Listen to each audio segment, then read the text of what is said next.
Lueroi's Pokemon Black and White 2 walkthrough, Part 46. It's time to catch a legendary Pokemon! That's right, the first legendary Pokemon in the entire game is just chilling here on Route 13. Like, you don't have to go through some long volcano cave to find it. You don't have to go find some sketchy power plant over on a route on the side of Celadon City where they're probably manufacturing all sorts of illegal stuff like in Breaking Bad. Yeah, I'm sure like Walter White in the Pokemon world works at the power plant and he's just like making all those proteins to boost up Pokemon's attacking stat. But yeah, Cobalion, it's kind of weird. It's really easy to find just sitting here on Route 13. So we're going to go ahead and just talk to it and sit down, maybe have a nice cup of coffee, and right when he's not looking, I'll catch him! Here we go! It's Cobalion, the leader of the Swords of Justice, which is a nice group of legendary Pokemon from this game. So here we go, it's Cobalion! Is that a Fairy-type Pokemon? No, it's not the new Fairy-type Pokemon, it's a Steel and Fighting Pokemon. Yeah, Steel and Fighting, so Cobalion is pretty awesome. Really good defense, that's its best stat. Fast Pokemon with good attacking stats. Yeah, Cobalion is pretty dang tough. And you can try to catch it here at level 45 if you want, but if you accidentally defeat Cobalion in battle, he will actually return at level 65 at this spot. So if you want to save yourself 20 levels of training, then go ahead and knock out Cobalion. Or you can just, try to catch it now and get it done with. What I'm going to do is just see how much Inferno does. If it knocks it out, whatever, I'll come back later, but it looks like that's going to burn him and leave him with just a little bit of health, so you know what, I'm going to try my luck and throw an Ultra Ball at Cobalion. If you are planning on catching this thing, you got to come loaded up with Ultra Balls, and make sure you have Dusk Balls out well if you're playing at night. Those will work really well, but basically I'm only getting one shot here. If it doesn't work, whatever, Cobalion will go down, and he will return at level 65, and then I'll catch that sucker when he's up 20 more levels, but yeah, it looks like it's not going to work out this time, so whatever, not a big deal. Cobalion's insanely hard to catch, but for once, it's actually not that big of a deal if you fail to catch the legendary, because you can come back and try it again. And that goes for the two other Pokemon in that trio as well, which we will find later on. So, yeah, it says Cobalion ran off beyond the road. Like, what road is he talking about? Where did Cobalion go? Like, he can't have gone that way to the Giant Chasm. I don't see him anywhere over here. Is he, like, rampaging in the city now, just taking out, like, pedestrians and innocent people? I don't know. We better go check it out, but be careful. Nah, but Cobalion's gone for good. Now we're in Lacunosa Town. Yeah, Lacunosa Town. Right when you get in here, it's a nice little calm place. You're going to find Professor Juniper and Bianca. And she's like, hee hee. I don't know why that's like the first thing you say to someone. I use fly, so it looks like I beat you here. Yeah, it's not fair that I can't fly to places I haven't been to yet. I'll just get lost out there in the sky. But she thanks me for helping out at Reversal Mountain. Not like I really did that much for her over there, but yeah, from Lacunosa Town, you're pretty close to Opelucid City, and that's where the next gym is, so we are definitely on the right track. And Professor Juniper says that we have a very, very important story to hear. So, yeah, that's right, Bianca, get behind me, I'm more important than you. But yeah, we're gonna we're gonna hear the tale, the old tale from this old lady about Lacunosa Town. Because she is the only wise one in the world. No one else knows this story, apparently, except for this old lady. And she's like, alright, my dearies, come on in. Mwahahaha. Really, she's just gonna, like, cast some evil spells on us and turn us into fairy-type Pokemon. No, I'm just kidding. I'm just excited about that new type that just came out. But behind Lacunosa Town, there's a mighty big hole. And she asks about the Giant Chasm, which is a place that we can't go to yet, but it's right next to Lacunosa Town. So, yeah, Bianca, shut up. You have nothing important to say, but holy crap! Negative 58 degrees Fahrenheit! Well, maybe you do have something important to say. Maybe I shouldn't just be ignoring you, Bianca, but yeah, that's some cold weather right there. Negative 58. That's like Alaska times like a billion. Holy crap.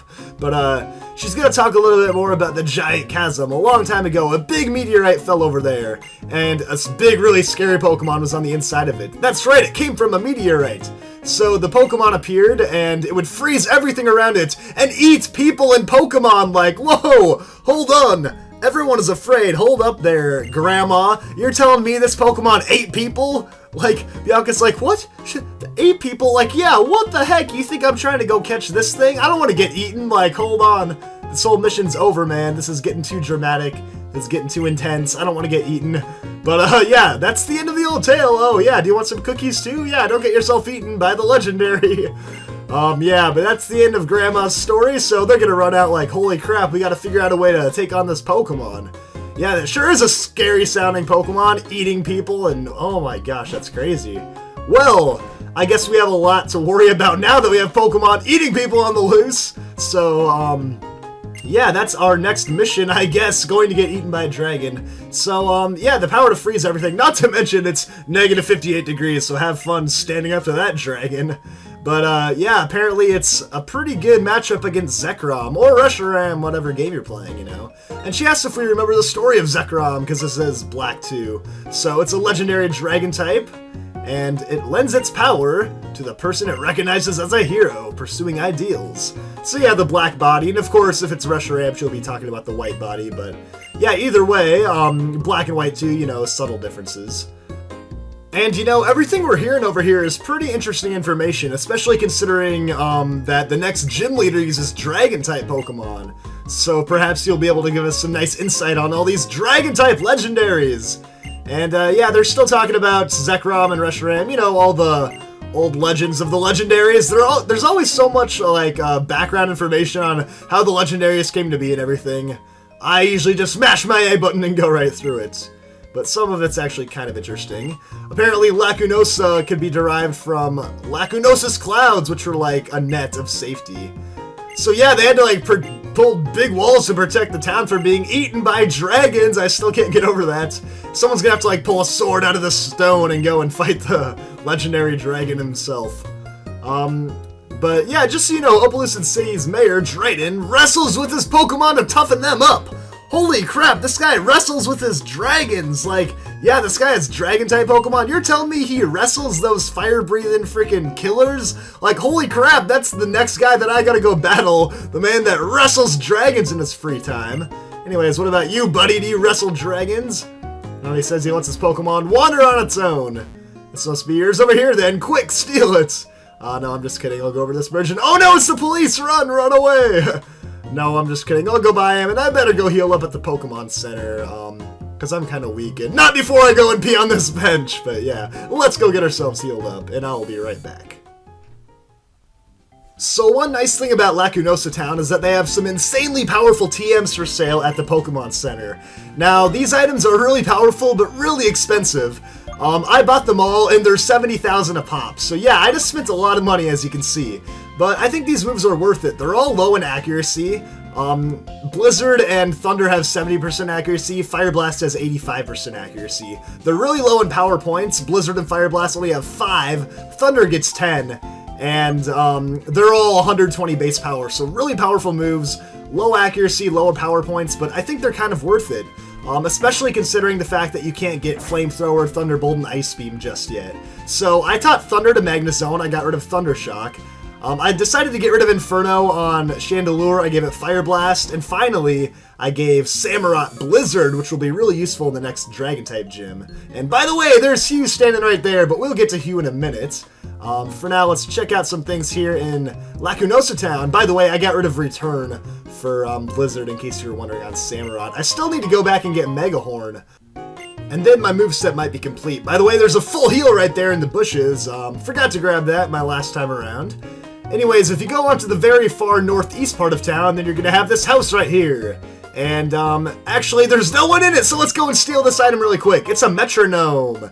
Now, that item is gonna make your moves more powerful if you use them repetitively. So, use the same move over and over and over again, gets a little bit more boost in power every time. Now, if you come back here later at night, then there will be a guy that gives you, like, berries every day. And those berries can actually be sold to a dude on Route 5, so, yeah, you can actually get some money out of it. Anyways, that is actually it for Lacunosa Town. There's really not a whole lot going on here. Kind of like the last couple places we've been at. It's kind of moving along quickly, but for now we're going to go ahead and talk to Hugh and see what he's been doing over here. What's up? Have you seen Team Plasma anywhere around here? I heard a rumor to that effect. Oh, and check it out, it's Team Plasma and Zinzolin! It's been a while, Zinzolin. Oh, for crying out loud, this is troublesome indeed. Yeah, that's right, we got trouble, it's Team Plasma. And I love how Zinzolin comes in like, you know, like a nicely dressed, you know, supreme member of Team Plasma, and then he's just got this little grunt with him, like, this guy's probably just like, you've been chosen to come follow with Zinzolin. He's like, oh boy, I'm just a grunt. But yeah, he's talking about the reason that he's a part of Team Plasma.